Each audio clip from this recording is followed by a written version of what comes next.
Every year, I hear the same request. On repeat, their singing echoes in my ears. It drives me fucking insane. I find myself humming the melody in my sleep. The lyrics haunt me. I can find no rest. The worst part is, it is the most ridiculous request. Trust me, I've been asked for some weird stuff. But this is nonsense. Have they thought about the reality of what they're asking for? Are they insane? That's it, they're insane. Strapped in straitjackets, rocking methodically around their Christmas trees, singing that damn song in unison.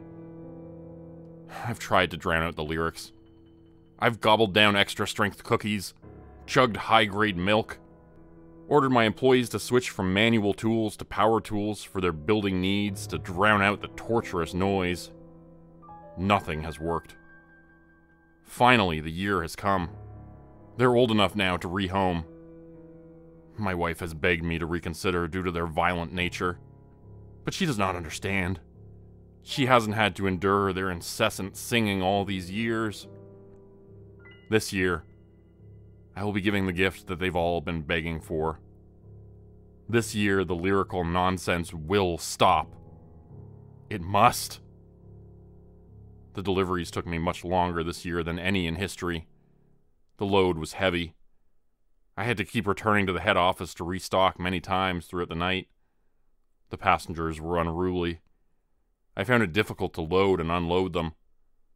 My employees were too scared to help. I did most of the work alone.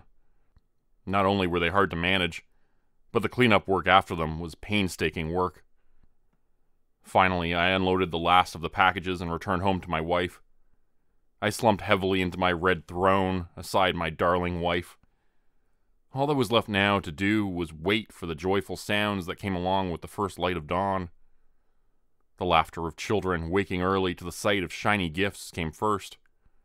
A smile grew across my lips, pushing my dimples into deep caverns. I stroked my cotton-soft white beard and snuggled closer to my wife. Her hand rested on my velvet red coat as I enjoyed the sounds of children celebrating. Joy. So much joy. A choir of gratitude for a hard year's work. I was almost asleep when the screaming started. I jolted upright in my throne, panic sweat pouring from my brow. This can't be right. There is never screaming on Christmas morning. Mrs. Claus asked me what was wrong, but to no avail. My voice was trapped in my throat. The screams were echoing in my ear. Agonizing, pain-fueled screams all at once. With tense fingers, I pressed my hands to my ears tightly. My velvet red hat fell to the floor with a jingle. "Why?" I yelped in pain. The screaming of children, parents, grandparents. Blood-curdling screaming. Mrs. Claus called for the elves. They carried me to bed. But the screaming didn't stop for hours. I begged for silence. The sound of screams slowly dulled. I looked at my head elf with terror. She avoided my eye contact. Mumbling down in her pointed shoes. "Those, people were the ones who wanted a hippopotamus for Christmas. It appears that..." She paused. Tears dripped from her bright purple eyes. "It appears that the hippos ripped them limb from limb." Frozen with disbelief, the voices of the deceased replayed in my head like a record stuck on repeat. They're singing. Their incessant singing. "I want a hippopotamus for Christmas. Only hippopotamus will do." The head elf turned on her heel and grabbed a glittered green remote. Pressing power, a large projector flickered to life, casting a glow on a large white screen. The screen was 50 feet tall, 70 feet wide. The projector cast images of thousands of squares, each filled with a live video of the people who received gifts this Christmas. Those who hadn't asked for a hippo sat around their beautifully decorated trees. Colorful wrapping paper surrounded them as they sat warmly with their loved ones, admiring their new gifts. This scene should have reflected across the entirety of the projector screen. Mrs. Claus was the first to let out a scream. Her hands shot to her mouth, her eyes wide with terror as she took in the bloodshed on the screen. We saw living rooms splattered with the blood of families, children pulling their parents' body parts from the mouths of angry hippos, husbands trampled while protecting their wives, women crushed beneath the jaws of their new hippo pets. The carnage was horrifying. Mrs. Claus fainted, hitting her head on the candy cane-colored night table. Her blood pooled around her on the floor. Her eyes widened, forced to stare at the screen of horror until her last breath. The head elf vomited profusely, shouting, "We told you hippopotamuses were a terrible idea! Look what you've done! You murderer!" She stormed from the room, my employees following her, their pointed ears red hot with rage. They took Mrs. Claus's corpse with them. I still haven't processed her death. To be honest, I'm sure a few Christmas miracles will bring her back to me. The elves think I'm in denial. I sat in disbelief for hours, watching those still alive defend themselves. Hippos charged through walls, destroying homes. Some knocked over candles, setting homes ablaze.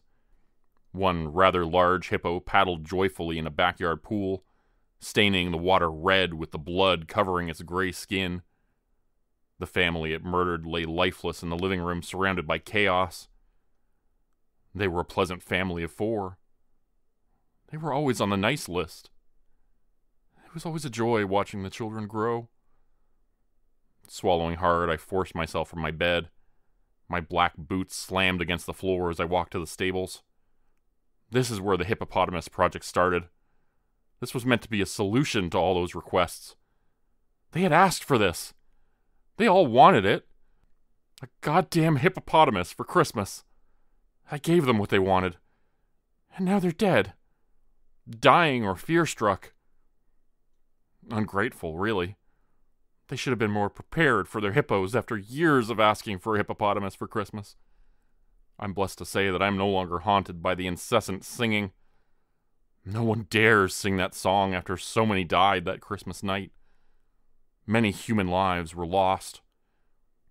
As for the hippos, the population has tripled since that red December day. The animals have adapted to their new environments and are thriving. The elves have forgiven me. They are eagerly working away with their manual tools again. No need for power tools now that the singing has stopped. I couldn't be happier. Mrs. Claus hasn't been around much. I wonder sometimes when she's coming back. I miss her. Thankfully, the work keeps me busy. Ho, ho, ho. Merry Christmas.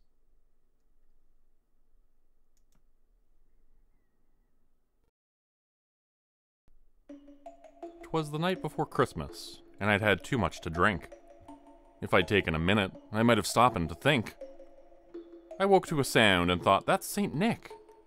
Noisy hooves clattered, and then footsteps so quick. In my bedroom laying down, waiting patient for sleep.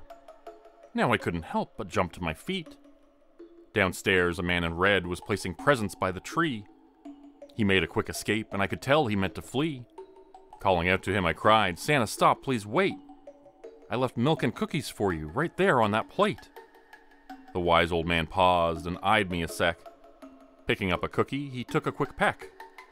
After eating several bites, St. Nick began to sputter. He coughed and retched and stumbled, and then gagged before he muttered. "What did you do to me?" he asked as blood poured from his mouth. He made a painful cry and collapsed upon my couch. When he woke up, he blinked his eyes and saw me standing over him. Taking out my pliers, I licked their rusty brim. "Did you bring me what I wanted?" I asked the man named Kris Kringle. He spit blood and shook his head, wiggling his nose until I tingled. "Ow, that hurts, please stop," I cried, backing up and falling down. He twitched his ears and licked his lips, and I was laying prostrate on the ground. "Try to poison me, will you?" the man named Santa screamed.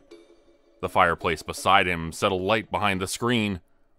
"Do you know who I am, and all that I can do? I'm motherfucking Santa Claus. You think it isn't true? The pain was all consuming. It made me want to die. Instead, he grabbed me by the hair and looked me in the eye. And just to think this year, I chose to grant your wish. But you aren't getting this no more, you anti-Christmas bitch. He grabbed what he had brought from underneath the tree, spit a wad of blood at me, and stepped on the back of my knee. Up he went and disappeared, back to the rooftop gone. I always hated Christmas, that's why I wrote the song. Oh, motherfucker, he yelled out as he split. And Merry Christmas too, you scheming piece of shit.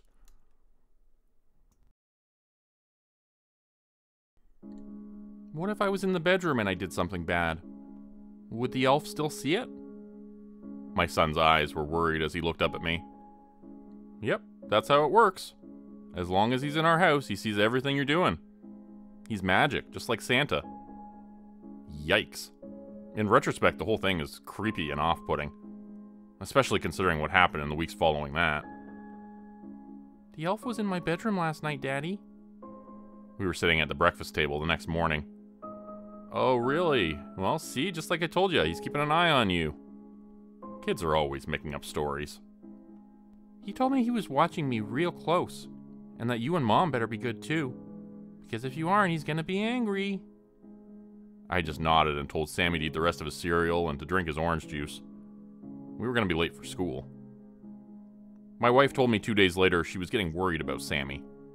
He kept talking about the homemade elf we had crafted together as a family, and how it was telling him to do things. But he wouldn't say what. I told her I would talk to him, thinking she meant that he was being told by the elf to be a good boy or something like that. But I should have realized by the look in her eyes it was something more serious. We were never very good at communicating, the two of us. Maybe it was my fault what ended up happening.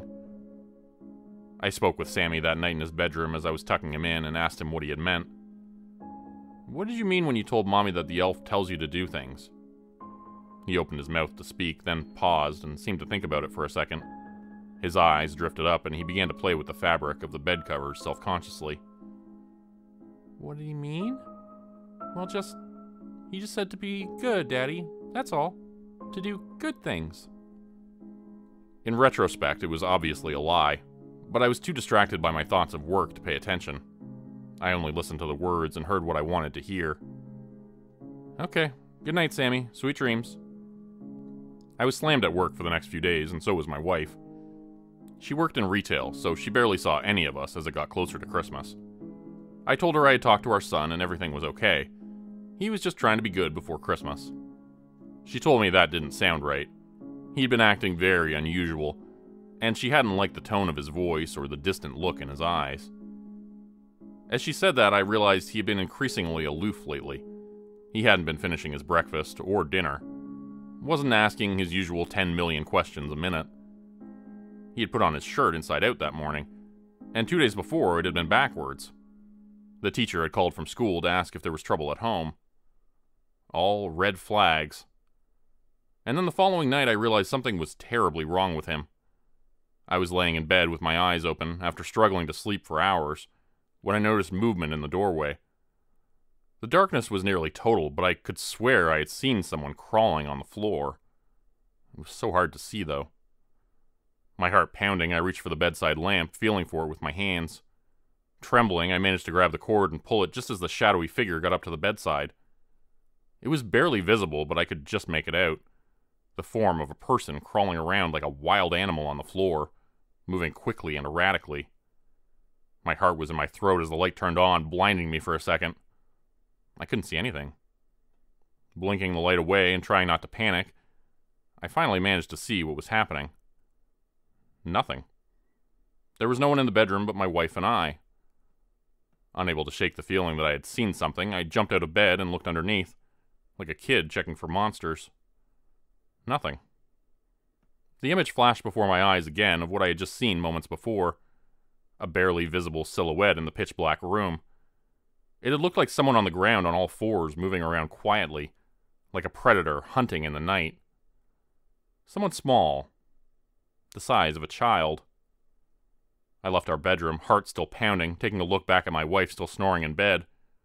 She was sleeping with a face mask to block out the light, so I hadn't woken her up. I went quickly down the hall to Sammy's bedroom and looked inside. My blood turned ice cold. The bed was empty.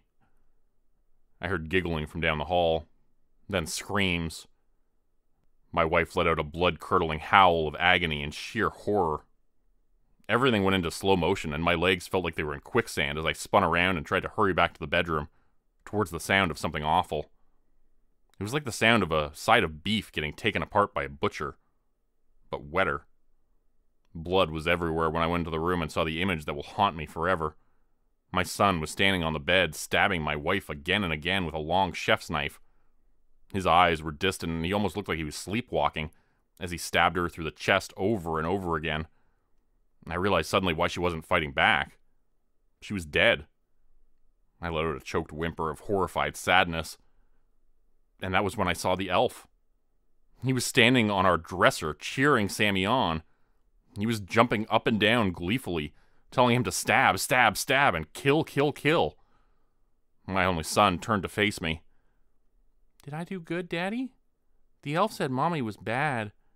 He said she lied to you yesterday when you asked what she bought you for Christmas. He said she needed to get punished." The elf was looking at me, waiting to hear what I would say to him. Better be careful now, I thought to myself. This elf has a twisted set of morals. What did the elf say about murder, Sammy? He said it's okay because she lied. People aren't supposed to lie, Daddy. His eyes were glazed over, and he climbed off the bed and approached me, splattered head to toe in blood and gore. You never lie. Right, Daddy? He was holding the knife up in the air, pointed end toward me, looking ready to stab again. I try not to. Good. That's good, Daddy. Come on, Mr. Elf, let's go back to bed. The little handmade elf that we had crafted together as a family climbed down carefully from on top of the dresser and joined my son at the door. He looked up at me with mischievous eyes made from cut-out construction paper. I don't know how, but that elf has brainwashed my son. He's turning him into something else. His puppet. I'm terrified to speak. Too scared to pick up the phone. What if someone asks me how my wife is doing? What will I say? I need to be really careful not to lie or do anything else naughty. The elf is always watching.